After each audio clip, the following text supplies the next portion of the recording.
Guyana's crime wave, 2001. A nation under siege.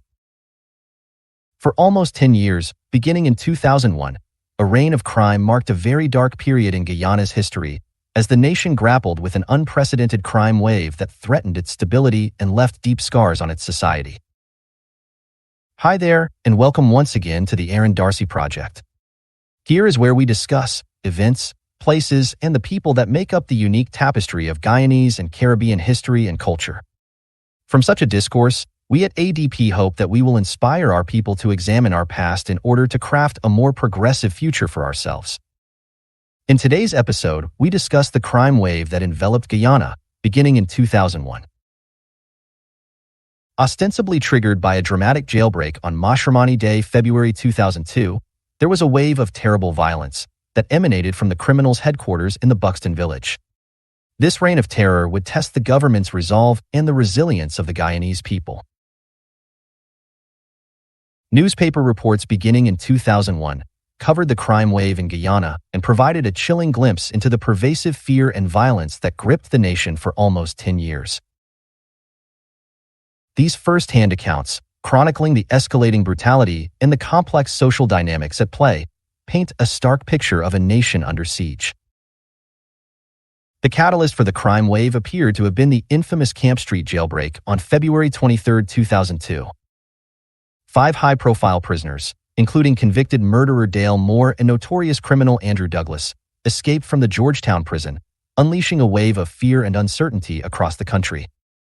The prison break, apparently facilitated by corrupt prison officials and possibly aided by external political accomplices, highlighted the systemic weaknesses within Guyana's security apparatus. These hardened criminals got together with a collection of other gangs that had been active for some time and created a better organized criminal enterprise. This new criminal enterprise now included extensive networks of informants among certain sections of the local population and quickly established a stronghold in Buxton, a village located about 10 miles outside Georgetown, the capital. Buxton, with its dense vegetation and labyrinthine backlands, offered an ideal hideout, shielding them from the reach of the authorities. From this base, they orchestrated a series of kidnappings, robberies, and murders, targeting both civilians and law enforcement officers. The February 2002 jailbreak, as reported in the Stabroek News and Kaieteur News, sent shockwaves through the country. The escape of 5 hardened criminals, including the notorious Dale Moore and Andrew Douglas, was a major security breach that triggered a wave of panic. Subsequent reports detailed the escapees' swift establishment of a base in Buxton, transforming that village into a hotbed of criminal activity. The criminals' presence in Buxton created a complex and divisive situation. While some villagers viewed them as dangerous outlaws, others, particularly disenfranchised youths, saw them as symbols of resistance against a perceived oppressive government. The then-current government was the first that had been elected by free and fair elections after 30 years of dictatorship by one political party. This political party was the one to which a large part of the Guyanese population had lent their undying loyalty for those 30 years. This was also the party to which these so-called disenfranchised youths still felt an undying attachment.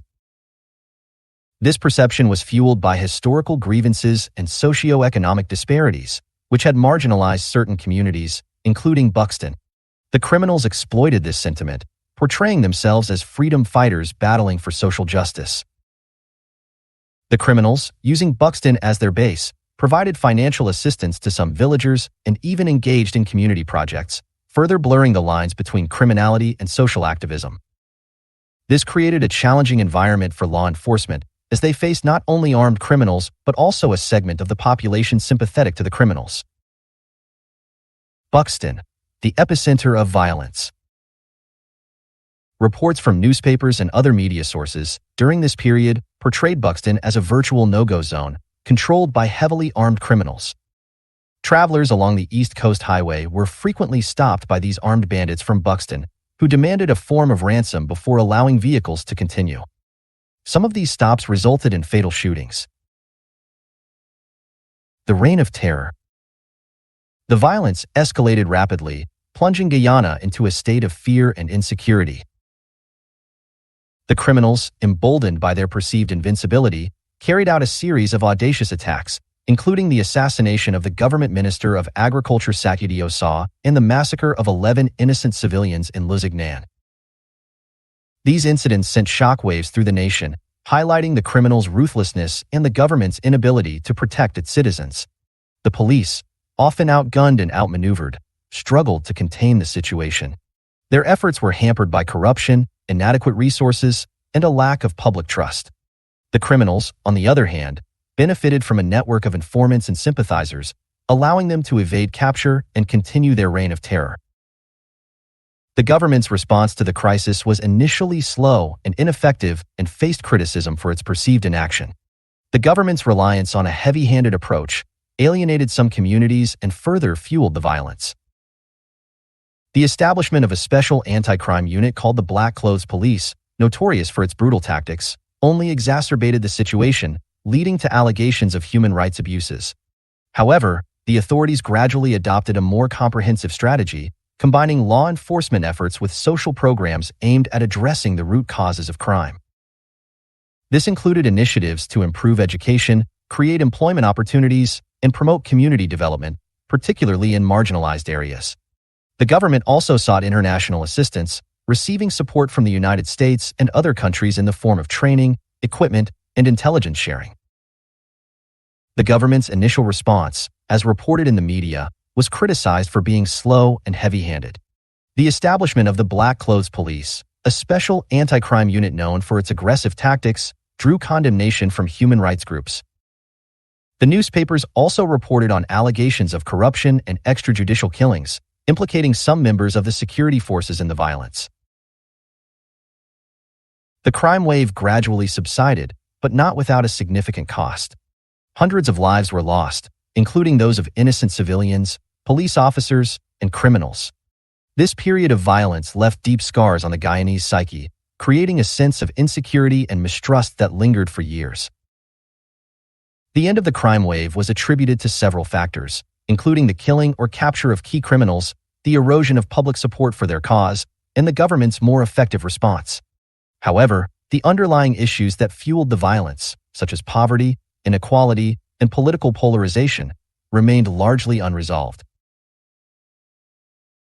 The crime wave that began in 2001 was a watershed moment in Guyana's history, exposing the vulnerabilities within its security and social systems. It highlighted the dangers of marginalization, corruption, and a heavy-handed approach to law enforcement. The experience underscored the need for a comprehensive strategy that addresses both the symptoms and root causes of crime, combining effective policing with social programs and community engagement. While Guyana made progress in the years following the end of the crime spree, there still remained some major challenges. The country continued to grapple with high levels of crime, particularly violent crime, fueled by drug trafficking, gang activity, and socio-economic disparities. The legacy of the crime wave serves as a reminder of the fragility of peace and the importance of sustained efforts to build a more just and equitable society. Beyond the statistics and headlines, the newspapers told the stories of individual victims, families torn apart by loss and communities living in constant fear. The trauma inflicted during this period left deep scars on the Guyanese psyche, with many struggling to rebuild their lives and regain a sense of security. The eventual decline in violence, as reported in the media, was attributed to a combination of factors. The killing or capture of key criminals, coupled with the government's more comprehensive approach, including social programs and international assistance, gradually restored a sense of order. Newspaper reports during that traumatic period provide a harrowing account of a nation in turmoil. They reveal the complex interplay of criminality, social unrest, and government response that characterized this society.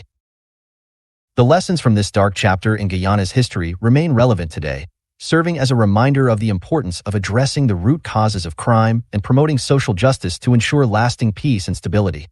By studying our past, both good and bad, we learn what must be done to ensure a better future as individuals. This can also be applied to us as a collection of many people striving to become one nation.